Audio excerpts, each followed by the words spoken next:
Hello दोस्तों, Hindi mirror पर फिर से आपका स्वागत है। दोस्तों, आज के वीडियो में हम बीए एसटी एसयू के जो स्टूडेंट हैं उनके लिए इको का पेपर लेकर आए हैं।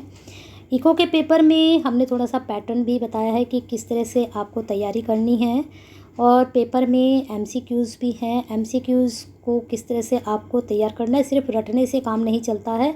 थोड़ा चीज़ों को अगर आप समझ के करते हैं तो थोड़ा आसान हो जाती हैं चीज़ें। तो इसलिए मैंने थोड़ा सा पैटर्न चेंज किया है आपको पढ़ाने का। मैं एमसीक्यू कराने के साथ साथ आपको बताऊंगी कि इको की तैयारी आपको किस तरह से करनी है, जो कि आपका 10 तारीख में पेपर होने वाला है। चलिए देखते हैं प्रश्न को तैयार करेंगे आप कैसे। देखिए, ये लघुत्तरीय प्रश्न थोड़ा मैं लेकर आई हूँ।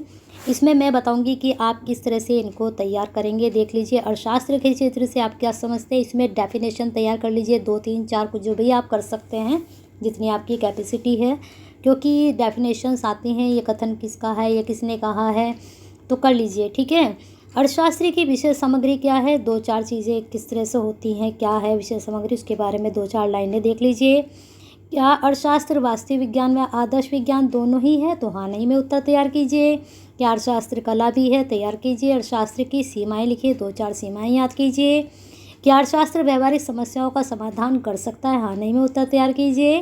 क्या अर्थशास्त्र, ये रहने दीजिए, ठीक है। तो जो ज़रूरी हैं पैटर्न के लिए आपके एमसीक्यू, जहाँ से अच्छे से और तैयार हो सकते हैं, वो थोड़ा सा मैंने आपको समझाया है। और आगे चलते हैं आपके एमसीक्यूज़ पर। तो एमसीक्यू सारी मतलब लिए हैं मिक्स। वैसे तो मैंने यूनिट वाइज ही उठा रही हूँ, लेकिन कहीं कहीं मिक्स भी हो गए हैं 2 4 क्वेश्चंस। वैसे यूनिट वाइज ही चलेंगे हम, ठीक है।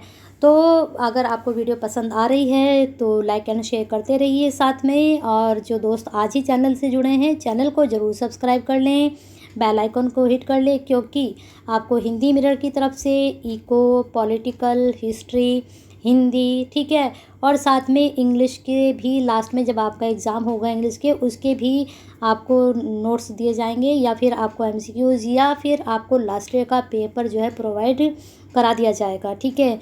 लेकिन उससे पहले आपको हिस्ट्री, इको और अपने पॉलिटिकल पर फोकस करना है। कल आपका पॉलिटिकल का पेपर है, फर्स्ट पेपर की मैंने तैयारी करा दी है आपको। बाकी आप देख लीजिए और कुछ उसमें और अच्छे से तैयार कर सकते हैं, और मेरी तरफ से आपको बेस्ट विशेष कल के पेपर के लिए।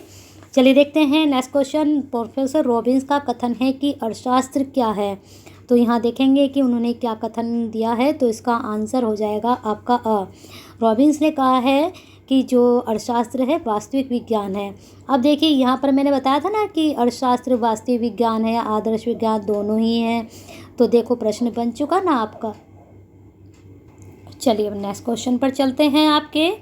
नेक्स्ट क्वेश्चन है, अर्थशास्त्र का अध्ययन किया जाता है, तो यहाँ पर बताना है आदर्श विज्ञान के रूप में, वास्तविक विज्ञान के रूप में, विज्ञान और कला के रूप में। तो दूसरे का देख लीजिए, विज्ञान और कला के रूप में। लघुत्तरीय प्रश्न में बना था ना ये वाला प्रश्न, तो इसीलिए अब आपको समझ में आ गया होगा कि मैंने क्यों कहा है कि लघुत्तरीय प्रश्न तैयार कीजिए। जो मैं कह रही हूँ उनको ज़रूर तैयार कीजिए, क्योंकि वहाँ से प्रश्न बनेंगे एमसीक्यूज़ बेस्ड, ठीक है। नेक्स्ट क्वेश्चन देख लीजिए। प्रोफेसर रॉबिन्स के अनुसार अर्थशास्त्र के क्षेत्र में सम्मिलित है, तो इन चारों में से बताना है कौन सा एक सम्मिलित है। कोई एक नहीं है, और कोई एक है बाकी नहीं है। तो सभी मनुष्य की समस्त क्रियाएं अर्थशास्त्र के क्षेत्र में सम्मिलित हैं, बाकी नहीं है। चलिए नेक्स्ट क्वेश्चन देखते हैं। अर्थशास्त्र विज्ञान है क्योंकि, यहाँ पर आंसर देना है कि अर्थशास्त्र विज्ञान है क्यों। तो इसमें से उपरोक्त दोनों हैं। इसमें तथ्यों का क्रमबद्ध अध्ययन किया जाता है, इसलिए अर्थशास्त्र के नियम कारण परिणाम में संबंध स्थापित करते हैं, इसलिए अर्थशास्त्र विज्ञान है। तो आपका देखिए प्रश्न बन रहे हैं ना, अर्थशास्त्र विज्ञान है या फिर कला है, इस तरह से। अर्थशास्त्र विज्ञान है, आदर्श विज्ञान है क्योंकि, अब इसमें बताना है, तो 5वें का आपका आंसर हो जाएगा अ। मनुष्य तार्किक और भाविक दोनों ही हैं, इसलिए है। नेक्स्ट क्वेश्चन, अर्थशास्त्र कला और विज्ञान दोनों है, यह कथन किसका है, तो यह कथन कोसा का है। यहाँ पर आपकी पूरी मैंने ये आंसर दे दिए हैं, तो इनको आप नोट डाउन कर लीजिए अच्छे से। चलिए नेक्स्ट स्लाइड पर चलते हैं। वही पैटर्न दूसरी स्लाइड पर भी लघुत्तरीय प्रश्न तैयार करने बता देती हूँ कौन कौन से आप तैयार करेंगे। एक तो आप अध्ययन की विधियाँ देख लीजिए, आगमन, निगमन, तात्पर्य, इनकी डेफिनेशंस देख लीजिए। निगमन विधि के गुण दोष ये छोड़ दीजिए, ये भी छोड़ दीजिए। आगमन विधि एक दूसरे के पूरक हैं, इसका हाँ नहीं में आंसर तैयार कर लीजिए, है ना। चलिए हम MCQs देखते हैं क्या है।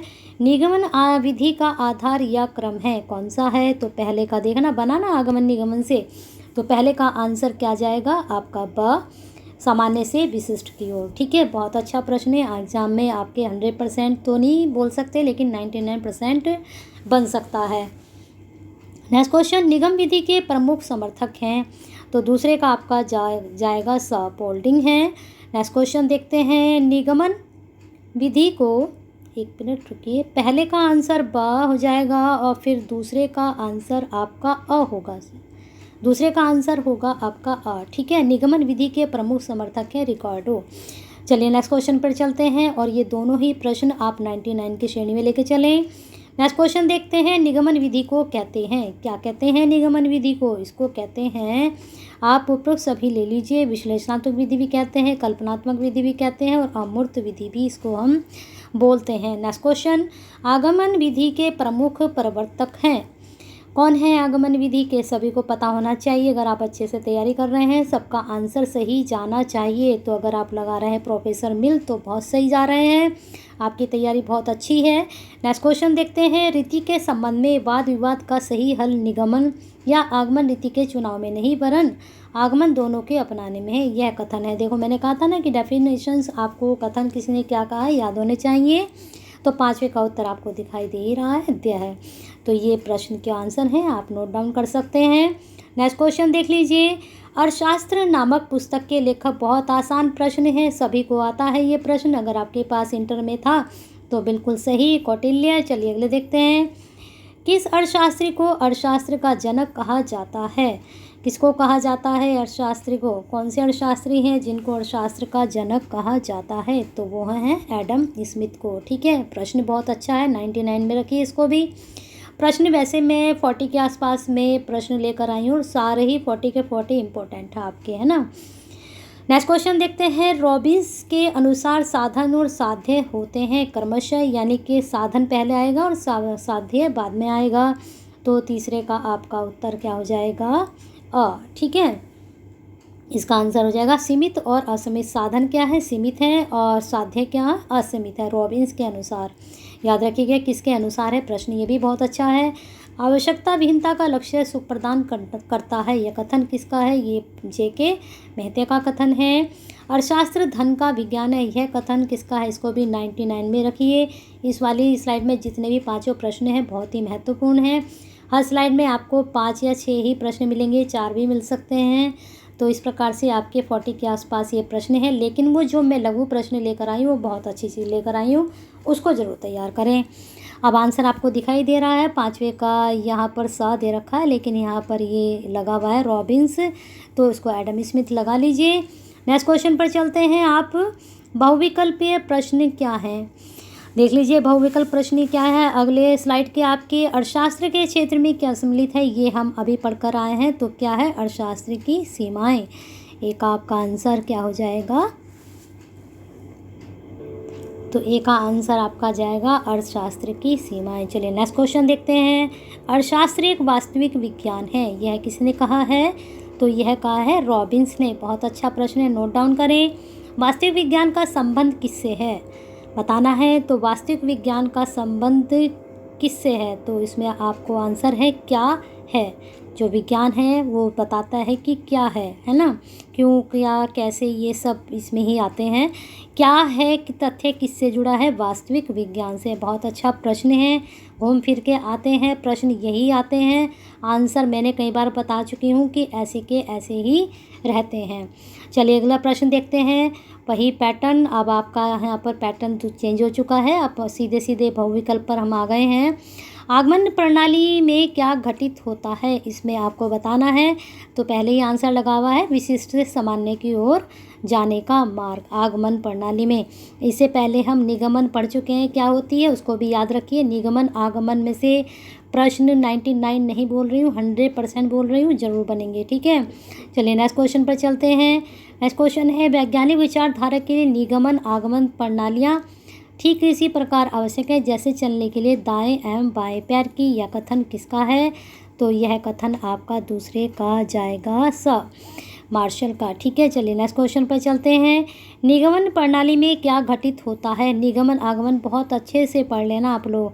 तीसरे का आंसर सामान्य से विशिष्ट पर आने का मार्ग। अभी भी आपने पढ़ा था, देखिए प्रश्न को पूछने का तरीका बदल गया, आंसर भी बताने का तरीका यहाँ चेंज हो चुका। लेकिन अगर आपको बस छोटा सा इतना याद रखना है कि निगमन प्रणाली में हम सामान्य से विशेष की ओर जाते हैं। प्रश्न किसी भी तरह से आपके सामने आए, आपको इसके लिए तैयार रहना है। इंग्लैंड की प्रतिष्ठित संप्रदाय ने अर्थशास्त्र के अध्ययन की किस प्रणाली का समर्थन किया? तो उन्होंने क्या? निगमन प्रणाली का। यहाँ पर आपके आंसर मेंशन है सारे, याद कर लीजिए इनको। नेक्स्ट क्वेश्चन है आपका, किस अर्थशास्त्री को मैक्रो शब्द का प्रयोग अर्थशास्त्र में किया? मतलब किस अर्थशास्त्री ने माइक्रो और मैक्रो का शब्द का प्रयोग अर्थशास्त्र में किया था? तो पहले का आंसर आपका हो जाएगा, तो पहले का आंसर आपका जा रहा है रैगनर फ्रिश का। चलिए नेक्स्ट क्वेश्चन पर चलते हैं। सूक्ष्म अर्थशास्त्र में अध्ययन किया जाता है, किसका अध्ययन किया जाता है? अर्थव्यवस्था की छोटी छोटी इकाइयों का। नाम से ही पता चल रहा है ना, सूक्ष्म में किसका अध्ययन करेंगे? सूक्ष्म मतलब छोटा, छोटी छोटी इकाइयों का अध्ययन किया जाता है। ये तो बिल्कुल आसान प्रश्न है और आपको आना भी चाहिए। नेक्स्ट क्वेश्चन है, माइक्रो शब्द का अर्थ है? क्या है माइक्रो शब्द का अर्थ? इसका अर्थ है सूक्ष्म यानी कि छोटा। चलिए अगले प्रश्न में देखते हैं। सूक्ष्म एवं व्यापक अर्थशास्त्र परस्पर क्या है? पूरक हैं, प्रतियोगी हैं, उपरोक्त दोनों सत्य हैं, उपरोक्त दोनों असत्य हैं। तो दोनों क्या हैं आपस में? ये दोनों आपस में पूरक हैं, सूक्ष्म और व्यापक। नेक्स्ट क्वेश्चन देख लीजिए। आय एवं रोजगार सिद्धांत का अध्ययन किया जाता है, कहाँ किया जाता है इसका अध्ययन? समष्टि अर्थशास्त्र में। बहुत अच्छे प्रश्न जा रहे हैं और मुझे लगता है स्टूडेंट को भी लग रहा होगा कि मैडम बहुत अच्छे प्रश्न लेकर आई हैं। चलिए नेक्स्ट क्वेश्चन देखते हैं। फ्लैट इकोनॉमी फॉर इंडिया के लेखक है। कई सारे किताबें बैठकर लाइब्रेरी में आपके लिए बहुत अच्छे से सर्च किए हैं मैंने प्रश्न, है ना।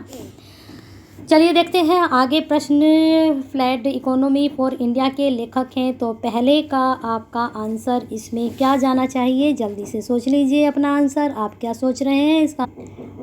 तो इसका आंसर आपका क्या जाएगा? फ्लैट इकोनॉमी फॉर इंडिया के लेखक कौन है? श्री एम विश्वेश्वरैया। ठीक है, नेक्स्ट क्वेश्चन देखते हैं।